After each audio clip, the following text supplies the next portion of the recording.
Olá, meus irmãos e minhas irmãs, louvado seja nosso Senhor Jesus Cristo, para sempre seja louvado.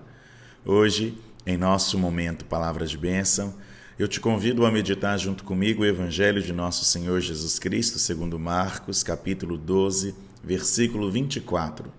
Nele Jesus está dizendo: acaso vós não estáis enganados por não conhecerdes as Escrituras, nem o poder de Deus? Meus irmãos e minhas irmãs, Jesus aqui está respondendo a alguns saduceus que não acreditavam na ressurreição dos mortos e que propuseram uma questão a Jesus sobre uma mulher que havia se casado com 7 irmãos e que no céu, na ressurreição, ela seria esposa de quem? E Jesus inicia a resposta dizendo isso: será que vocês não estão enganados? Meus irmãos e minhas irmãs, é claro que durante muito tempo a Igreja Católica não permitiu que os fiéis tivessem acesso às Sagradas Escrituras e ainda hoje nós somos condenados por causa disso. Mas na verdade a Igreja não queria ser a única detentora dos Evangelhos.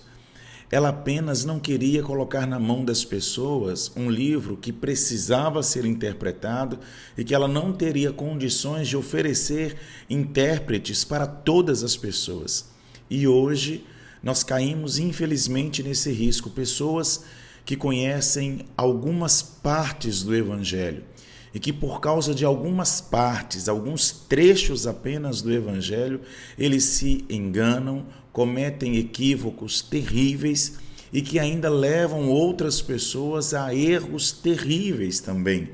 As pessoas não só praticam o erro, como induzem outras pessoas por desconhecerem a Sagrada Escritura como um todo, por desconhecerem a origem da Sagrada Escritura e a forma como foi escrito e como ela deve ser lida.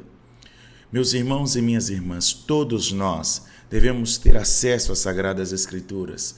Devemos lê-la, meditá-la e procurar nela as razões para a nossa vida e o caminho para alcançarmos a salvação, porque ela contém toda a nossa verdade de fé, mas não é a única que contém. Nós precisamos também do magistério da igreja, precisamos da tradição da igreja, que nos dão esse sustentáculo para saber como bem interpretar.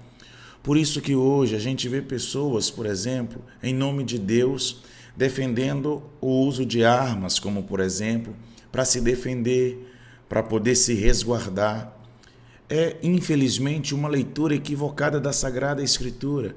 Porque nosso Senhor Jesus Cristo, ele que poderia se defender, inclusive ele disse isso para Pilatos: se o meu reino fosse daqui, meus soldados não permitiriam que eu fosse entregue a ti. Jesus tinha condições de se livrar, mas ele não se livrou. E quando Pedro, por exemplo, puxou a espada, ele repreendeu a Pedro. E eu compreendo que às vezes uma interpretação limitada da Sagrada Escritura pode nos levar a grandes equívocos. Fiquemos com este mesmo texto, mas no versículo 27, Jesus dizendo: vós estáis muito enganados. E procuremos sempre, sempre, sempre formar-nos na escola de Jesus, para que, ao não sermos enganados por uma visão limitada da Sagrada Escritura, cometamos equívocos e levemos outras pessoas a erros também, devido à nossa má interpretação das Sagradas Escrituras. Que Deus nos abençoe. Ele que é Pai, Filho e Espírito Santo. Amém. Tchau e até amanhã.